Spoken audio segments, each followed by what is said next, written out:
Well, for today's Spotlight on Alabama Agriculture, we head to the Auburn University Meat Lab. The university has created resources to help balance the scale for smaller ranchers as they compete with larger operations. SoutheastProduceWeekly.com's Chip Carter finds out more. It may not look like it, but we are actually on the campus of Auburn University in Auburn, Alabama. Researchers here are coming up with a new toolkit that might help smaller ranchers be more competitive with the big guys.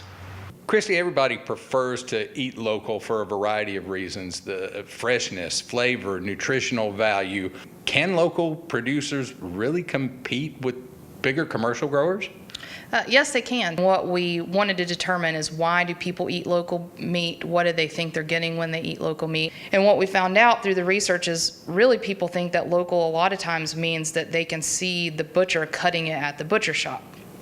So another thing that we wanted to find out was, is local beef actually safer? All cattle are going to be exposed to E. coli. It's just ubiquitous in nature. And so some E. coli make us sick and some E. coli don't make us sick.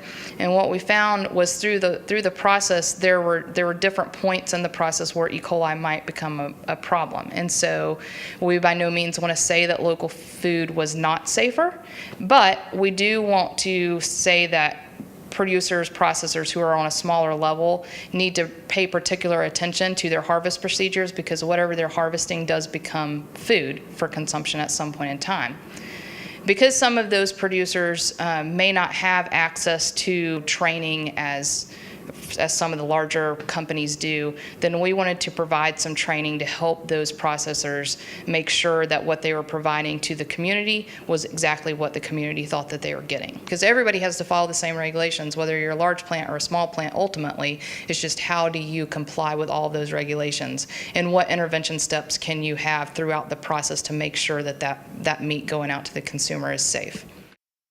Christy, this looks like the best meat counter at the best supermarket I've ever seen, but this is actually part of the research lab, but also open to the public. People can come in and buy meat here. I absolutely think it's the best meat supermarket. All of the product that is sold here is produced here, and we have students who go through the whole process to learn it, from all the way from harvest through the retail sales. And so anytime you come here, you would see a student in any part of the process. And we have a great opportunity here at the Meat Lab where we can bring producers in and show them the process, and have extension events so that they can learn the process through the help of our university employees, and they can learn how to make food safer.